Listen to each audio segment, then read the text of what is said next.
Habang sila ay nagtanggal ng greetings at mga harang sa pagbukas ng ating filter, tayo naman ang natasang mag-drain at magbomba ng ating bilge wheel para hindi tayo maalarmahan.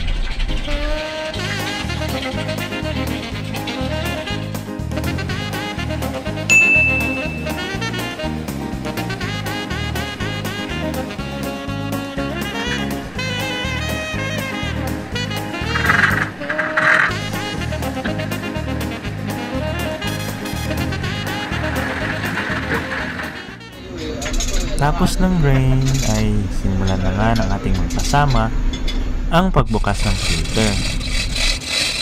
Yung nasa taas pala guys, yun yung ating primero. Binatang binata pa yan guys. Wow! Pagkatapos palang naangat ang ating filter guys, ay agad naman namin itong nirefillan para naman masok ito sa chemical.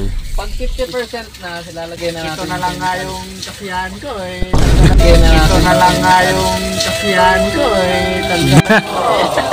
Wala na.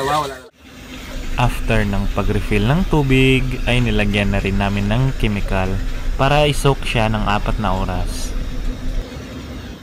A few moments later. So after soaking for 4 hours, nawala na yung pagka-yellowish niya. Tapos, inisprehan namin ng filter para malinis na malinis bago ibalik. At saka, brinas na rin pala namin yung housing para talagang malinis.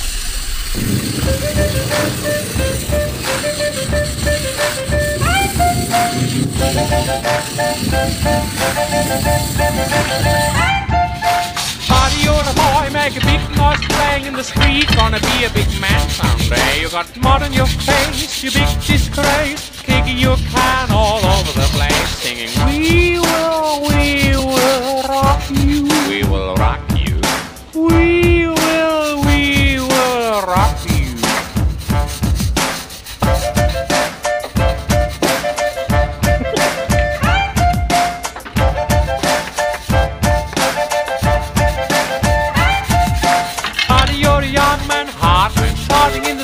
Gonna take on the world someday. You got blood on your face, you big disgrace, waving your banner all over the place, singing we will rock you. We will rock you.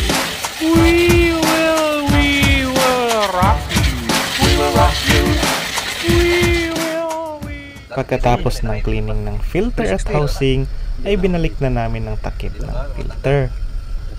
Pagkatapos ng testing, ayun na. Goods na tayo guys. Walang matigas sa pag-ikot. Thanks for watching.